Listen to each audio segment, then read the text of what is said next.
Hi friends, இன்னைக்கு vlog பாத்தீங்கன்னா 2 நாளத்து எடுத்த vlog தான் நான் உங்க கூட ஷேர் பண்ணிருக்கேன். இந்த vlog வந்து ஒரு ஸ்வீட்டா ஒரு அடை பாயாசத்தோட ஸ்டார்ட் பண்ணலாம். இந்த vlogக்குள்ள பாத்தீங்கன்னா என்னோட பர்த்டே gift என்ன அப்படினு சொல்லிட்டு நான் வந்து ஷேர் பண்ணிருக்கேன். நெக்ஸ்ட் வந்து புல்லட் மிக்ஸி வந்து வாங்கியிருந்தேன். ஸோ அந்த மிக்ஸியா வாங்கல, ஜார் மட்டும் வாங்கியிருந்தேன். அந்த ஜாரோட டீட்டெயில் இதெல்லாமே வீடியோக்குள்ளே சொல்லியிருக்கேன். ஸோ இந்த வீடியோ கொஞ்சம் இன்ட்ரெஸ்டிங்காக இருக்கும். ஸ்டில் எண்ட் வரைக்கும் ஸ்கிப் பண்ணாமே பாருங்கள். ஃபஸ்ட் நம்ம அடை பாயசம் எந்த மாதிரி ரெடி பண்ணிடலாம்னு சொல்லிட்டு குயிக்காக பார்த்துடலாம். நான் எந்த மாதிரி ரெடி பண்ணுவேன்னு பார்த்தீங்கன்னா, அடையை வந்து தண்ணி மூழ்கிற அளவுக்கு ஒரு 60 to 70% வந்து குக் பண்ண விட்டுருவேன். அடை நம்ம எவ்வளோ தூரம் எடுக்குமோ அதுக்கு வந்து ஒரு படி வந்து சர்க்கரை அதிகமாக ஆட் பண்ணால் நல்லாயிருக்கும். ஸோ அப்போ தான் கொஞ்சம் இனிப்பாக சாப்பிட்டா நல்லாயிருக்கும். அந்த அடைக்குள்ளேயே நம்ம இறங்கும் அப்படின்னு கொஞ்சம் இனிப்பு வந்து அதிகமாகவே ஆட் பண்ணிக்கோங்க. இன்னொரு சைட் பார்த்திங்கன்னா சர்க்கரையை இந்த மாதிரி பொடிச்சு தனியாக வந்து அதை மெல்ட் பண்ண விட்டுடலாம். பாகு கன்சிஸ்டன்சிக்கு தேவையில்லை, சர்க்கரை வந்து கரைஞ்சால் மட்டும் போதும். ஸோ சர்க்கரை மூழ்கிற அளவுக்கு தண்ணி ஊற்றி இன்னொரு இடத்துல வச்சிடலாம். இன்றைக்கி கோவிலுக்கு வந்து சுருள் கொடுக்குறோம். ஸோ அதில் வீட்டில் சாமிக்கு சாப்பாடு வச்சு வீட்டிலேருந்து தட்டு எடுத்துகிட்டு போகிறது மாதிரி தான். ஸோ மார்னிங்கே வந்து சாமிக்கு வந்து சாப்பாடெல்லாம் ரெடி பண்ணிவிட்டேன், சாம்பார் கோஸ் எல்லாமே. ஸோ அதெல்லாம் நம்ம சேனலில் நிறைய இருக்குதா. ஸோ அந்த இதெல்லாம் ரெசிபி வந்து கவர் பண்ணால் வீடியோ ரொம்ப லென்த் ஆகிரும், உங்களுக்கு போர் அடிச்சிடும். அதெல்லாம் அதை ஸ்கிப் பண்ணிட்டேன். ஸோ இந்த மிக்ஸி ஜார் வந்து இப்போ ரீசெண்டாக அமேசானில் தான் நான் பர்ச்சேஸ் பண்ணியிருந்தேன். இதோட லிங்க் வந்து டிஸ்கிரிப்ஷனில் கொடுக்குறேன். பட் இது வந்து சோடிக் மிக்ஸிக்கு மட்டும்தான் செட் ஆகுது. நம்ம நார்மலாக புல்லட் மிக்ஸியோடு சேர்த்து வாங்கினா ஒரு 4 to 5Kக்குள்ளே அந்த ரிலேட்டடாக வாங்கினாலும் கொஞ்சம் குவாலிட்டி நல்லாயிருக்கும். ஸோ ஆல்ரெடி என்கிட்ட ப்ரீத்தி சோடிக் மிக்ஸி இருக்குது. ஸோ அதுலேயே நிறைய ஜார்ஸ் வந்து அவைலபிளாக இருந்தது. ஸோ எனக்கு இந்த புல்லட் அந்த மிக்சர் ஜாருக்காக தான் இந்த மிக்ஸி வந்து வேணும் அப்படின்னு நினச்சிருந்தேன். அதனால் அந்த ஜார் வந்து என்னோடய மிக்ஸிக்கு வந்து பர்ஃபெக்டாக வந்து ஜார் கிடச்சிது. நான் ஒரு வீடியோ ஷார்ட்ஸ் பார்த்து அவங்களோட டிஸ்கிரிப்ஷன்லேருந்து அந்த லிங்க் எடுத்து பர்ச்சேஸ் பண்ணேன். பட் எடுத்தது மாதிரி என்னோடய மிக்ஸிக்கு வந்து கரெக்டாக வந்து சூட் ஆகிடுச்சு. பட் இந்த மிக்ஸி ஜார் வந்து என்னோடய மாமி அவங்களுக்கு ப்ரீத்தி தான், பட் அந்த மிக்ஸிக்கு வந்து இது செட் ஆகலை. ஸோ அதனால் இது வந்து நீங்கள் கரெக்டாக உங்களோட மிக்ஸி பார்த்து நீங்கள் வாங்கிக்கோங்க. நிறைய இது வந்து ஜார்ஸ் வந்து அவைலபிளாக இருக்குது, பட் இது வந்து பர்ஃபெக்டாக ப்ரீத்தி சோடிக்கு வந்து கரெக்டாக இருந்தது. ஸோ இதில் 2 கேப் வர கொடுத்துருக்காங்க. ஒன்று நம்ம ஜூஸ் மாதிரி வெளியே எங்கேயா கொண்டு போனால் ஒரு ஷேக் மாதிரி எடுத்து நம்ம கொண்டு போய்க்கலாம். இன்னொரு கேப் கொடுத்துருந்தாங்க, அதில் நம்ம தேங்காய் விழுதுதான் அரைச்சி ஃப்ரிட்ஜில் ஸ்டோர் பண்ணலாம், ஸ்டோர் பண்ணிக்கலாம். ஸோ வந்து எந்த மாதிரி வந்து அரைக்குது அப்படின்னு எனக்கு தெரியல. அன்றைக்கி தான் ஃபஸ்ட்டாக நான் அரைச்சிருந்தேன். பட் நான் கட் பண்ணி தான் பீஸ் வந்து எடுத்திருந்தேன், துருவி எடுக்கலை. ஸோ இதுவே பார்த்திங்கன்னா எனக்கு வந்து ஓரளவுக்கு வந்து நல்லாவே அரைஞ்சிருந்து தான் சொல்லுவேன். ஏன்னா நான் வந்து ரொம்ப குட்டியாக கட் பண்ணலை. ஸோ நான் இப்போ கட் பண்ணுறேன் இல்லையா, இந்த பெருசாக ஒரு பீஸ் தான் நான் கட் பண்ணி மிக்ஸியில் ஆட் பண்ணி கொஞ்சம் வாட்டர் ஆட் பண்ணி தான் கிரைண்ட் பண்ணேன். நம்ம வெறுமனையாக அரைச்சி அது அரைப்படலை. ஸோ வந்து கொஞ்சம் வாட்டர் ஆட் பண்ணி அரைச்சேன். ரொம்ப சாஃப்டாக அரைக்கலை, ஓரளவுக்கு வந்து நமக்கு தேங்காய் பால் எடுக்கிற அளவுக்குலாம் அரைஞ்சிது. ஒரு வேளை நான் திருவி சேர்த்துருந்தா கரெக்டாக அரைஞ்சிருக்குமா இருக்கும். ஸோ உங்கள்கிட்ட இந்த மிக்ஸி ஜார் வேணும் அப்படின்னு நீங்கள் நினச்சிருந்தீங்கன்னா, சோடிக் மிக்ஸி வச்சுருந்தீங்கன்னா இந்த லிங்க் நான் டிஸ்கிரிப்ஷனில் கொடுக்குறேன். உங்களுக்கு தேவைப்பட்டுச்சுன்னா நீங்கள் பர்ச்சேஸ் பண்ணிக்கோங்க. ஓகே, நல்லா இருந்ததுன்னு தான் நான் சொல்லுவேன். இதோட ரேட் பார்த்தீங்கன்னா 520க்கு நம்மளுக்கு ஒரு புல்லட் ஜார் கிடைக்குன்னா நம்மளுக்கு ஓகேன்னு தான் நான் சொல்லுவேன். அடை பார்த்திங்கன்னா ஒரு 80% வந்து குக் ஆகினதுக்கப்புறம் இதே மாதிரி வாஷ் பண்ணிக்கோங்க. அப்படி இல்லைன்னா அது ஒன்றுலேருந்து ஒன்று வந்து ஒட்டிகிட்டே இருக்கும். இதே போல் வாஷ் பண்ணதுக்கப்புறம் இன்னொரு கடாயில் நம்ம சர்க்கரை வந்து மெல்ட் பண்ணி வச்சுருந்தோம், அதை ஃபில்டர் பண்ணி ஆட் பண்ணிக்கலாம், ஏன்னா தூசி ஏதாவது இருக்கும். நெக்ஸ்ட்டு தேங்காய் பார்த்திங்கன்னா 1ஆம் பால், 2ஆம் பால், 3ஆம் பால், இதே போல் 3 பால் எடுத்து வச்சுருக்கேன். 3ஆம் பால் பார்த்திங்கன்னா கொஞ்சம் தண்ணி ஊற்றி ஃபில்டர் பண்ணி எடுத்து வச்சுருந்தேன். அந்த பாலை ஃபஸ்ட்டு நம்ம ஆட் பண்ணிக்கலாம்.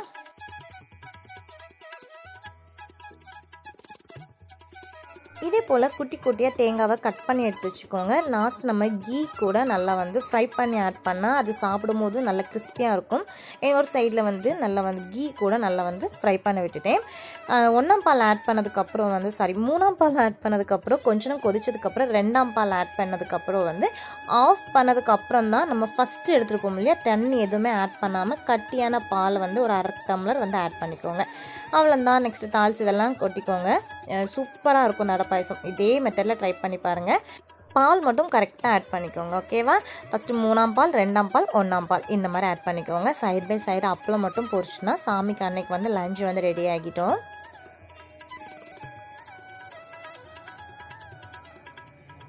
ஸோ எஸ்டர்டே வந்து பூஜை ரூம் எல்லாமே க்ளீன் பண்ணி சாமிக்கு விளக்கு எல்லாமே எஸ்டர்டே கழுவி வச்சிட்டோம். மார்னிங்கே வந்து சாமிக்கு பொட்டெல்லாம் வச்சுட்டு போயிட்டாங்க. ஸோ என் ஹஸ்பண்ட் வந்ததுக்கப்புறம் ஆஃப்டர்நூன் வந்து பூஜை வச்சுட்டு சாமிக்கு சாப்பாடு எல்லாமே வச்சதுக்கப்புறம் தாம்பூலத்தட்டெல்லாம் ரெடி பண்ணி கோயிலுக்கு கொண்டு போக வேண்டியதான். இன்றைக்கி சாமிக்கு சாப்பாடு பார்த்திங்கன்னா சாம்பார், கோஸ், அப்பளம், பாயாசம், சாதம் இதுதான் இன்றைக்கி வச்சு சாமிக்கு படைக்க போகிறோம். லாஸ்ட் என்னோடய பர்த்டே விலாக் நீங்கள் பார்த்துருந்தா தெரிஞ்சிருக்கும். இந்த வருஷம் என்னோடய பர்த்டே கிஃப்ட் பார்த்தீங்கன்னா கோல்டு இயரிங் தான் நான் வந்து பர்ச்சேஸ் பண்ணியிருந்தேன்னு சொல்லியிருப்பேன். நெக்ஸ்ட் விலாகில் வந்து காமிக்கிறேன்னு சொல்லியிருந்தேன் இல்லையா. ஸோ ஒரு இயரிங் பார்த்தீங்கன்னா இதுதான். இதோட மாடல் பார்த்தீங்கன்னா சின்ன பொட்டு மாதிரி தான் இருக்கும். பட் வந்து அந்த மேலே ரவுண்டாக இருக்கு இல்லையா, அது வந்து நம்ம ரொட்டேட் பண்ணிக்கலாம். அதோட மாடல் பார்த்தீங்கன்னா தாலியோட முறுக்கு இருக்கு இல்லையா, அதே மாதிரி இருக்கும். எனக்கு இது ரொம்ப பிடிச்சிருந்தது, டிஃப்ரெண்ட்டாக இருந்தது. ஸோ அது ஒன்று நான் வந்து எடுத்துக்கிட்டேன். வீட்டுக்கு நம்ம ரெகுலர் யூஸ் பண்ணிக்கலாம் இல்லையா, அதனால். அதோட கிராம் பார்த்தீங்கன்னா 1.5 கிராம். அது கொஞ்சம் மில்லி கணக்கு வந்து கம்மி. ஸோ 1.5 கிராம்னு வச்சுக்கோங்களா. நெக்ஸ்ட் இந்த இயரிங் இதே ரிலேட்டடாக என்கிட்ட ஆல்ரெடி ஒரு இயரிங் இருந்தது. ஸோ அது எனக்கு ஃபேஸ்க்கு வந்து நல்லா செட் ஆகும். பட் அந்த இயரிங் வந்து கொஞ்சம் நமக்கு அமௌண்ட் தேவைப்பட்டதுனால நம்ம கொஞ்சம் ஜுவல்ஸ் சேல் பண்ணும்போது அதுவும் சேர்ந்து சேல் பண்ணிட்டோம்.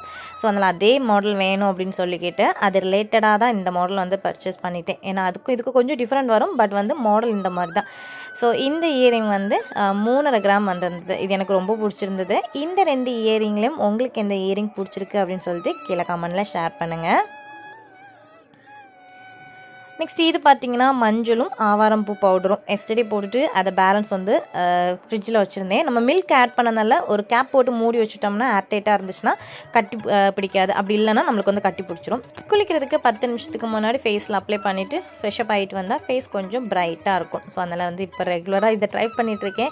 இதுவுமே வந்து நம்ம எந்த அளவுக்கு கடை பிடிப்போன்னு தெரியல. எது நம்ம கடை பிடிச்சாலும் கரெக்டாக ஒரு 30 டேஸாக கண்டினியூஸாக பண்ணால் தான் நம்மளுக்கு எதுவுமே தெரியும் சேஞ்சஸ்ஸு. பட் நான் அந்த மாதிரிலாம் இல்லை. 2 நாள் போடுவேன், 3ஆவது நாள் அப்படி விட்டுருவேன், அப்புறம் மறுபடியும் ஸ்டார்ட் பண்ணுவேன். ஸோ இந்த மாதிரி நிறைய பேர் இருப்பீங்க.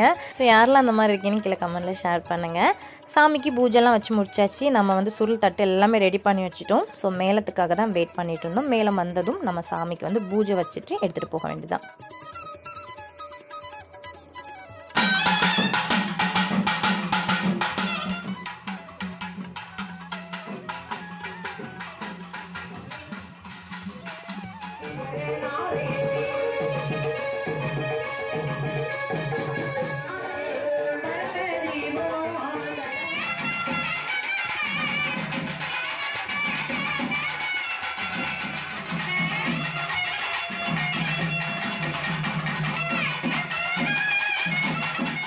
ஸோ எஸ்டர்டே பார்த்தீங்கன்னா அந்த ஆஃப்டர்நூன் கோயில் திருவிழாவோடு ஸ்டார்ட் பண்ணிட்டேன். அதுக்கப்புறம் வந்து வீட்டுக்கு வரதுக்கே ரொம்ப லேட் ஆகிடுச்சுது, டயர்ட் ஆகிடுச்சுது.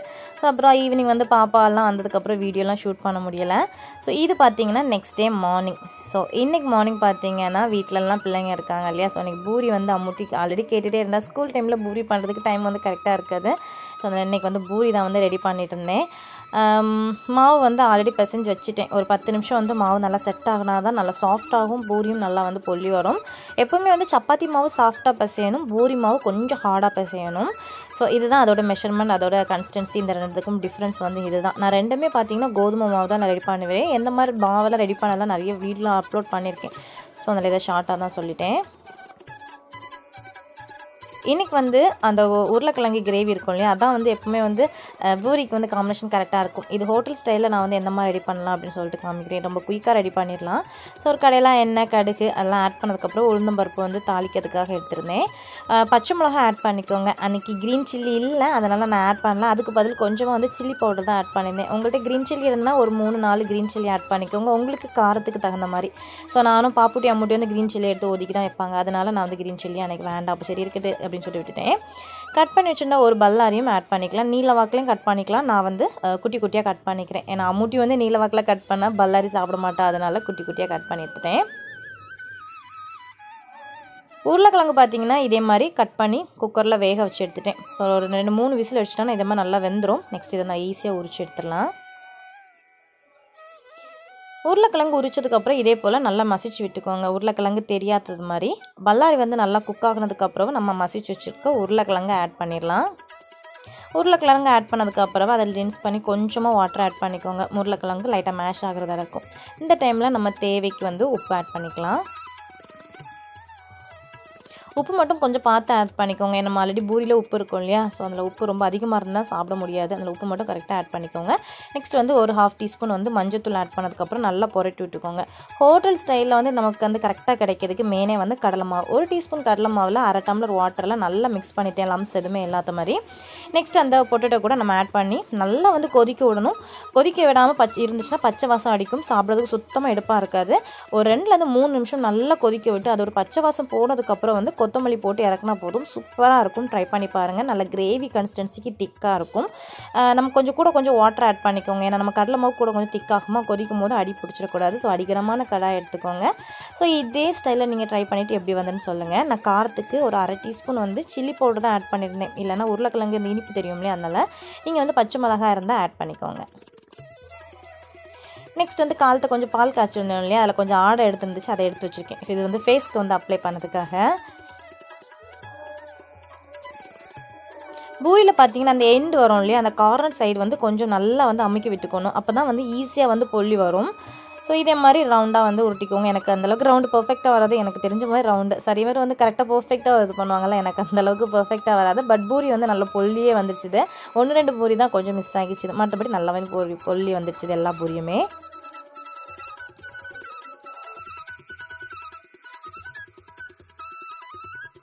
பிரேக்ஃபாஸ்ட் எல்லாம் முடிச்சதுக்கப்புறம் தான் டக்குன்னு வந்து பிளான் பண்ணி இன்றைக்கி சித்தி வீட்டில் தான் இப்போ ஆஃப்டர்நூன் வந்து குக் பண்ணோம். ஏன்னா மட்டன் வந்து எஸ்டே கோயிலை வச்சு கட் பண்ணாங்க நைட்டு, அதை வந்து கொடுத்து விட்டுருந்தாங்க. வரிப்பங்கு கொடுத்து விடுவாங்க இல்லையா, அந்த மாதிரி கொடுத்துருந்தாங்க.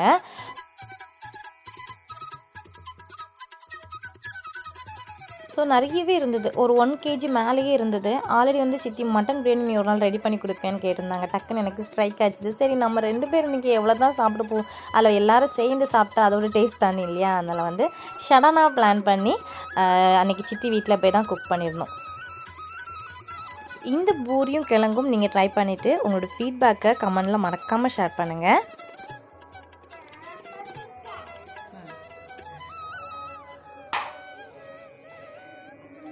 மட்டன் வந்து கொஞ்சம் பெரிய பெரிய பீசஸாக தான் இருந்தது. ஸோ ஹஸ்பண்ட் வந்து அதை 2ஆக வந்து கட் பண்ணி கொடுத்துருந்தாங்க. ஸோ நமக்கு அப்போ குக் பண்ணதுக்கு ஈஸியாக இருக்கும் இல்லையா.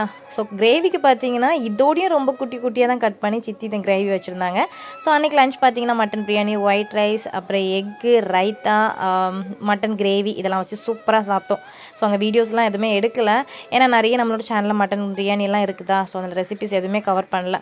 குக் பண்ணி டக்குன்னு முடிக்கணும் அப்படின்னு சொல்லிட்டு இது பண்ணோம். ஸோ இந்த வீடியோ இதோடு வந்து எண்டுக்கு வந்தாச்சு. நான் இன்றைக்கி ஷேர் பண்ண ரெசிபிஸ் நீங்கள் ட்ரை பண்ணிங்கன்னா எப்படி வந்திருந்தீங்க கமெண்ட்டில் ஷேர் பண்ணுங்கள். நெக்ஸ்ட் என்னோட இன்ட்ரெஸ்டிங்கான வீடியோ vlogல வந்து உங்களை பார்க்குறேன். அது வரைக்கும் பாய்.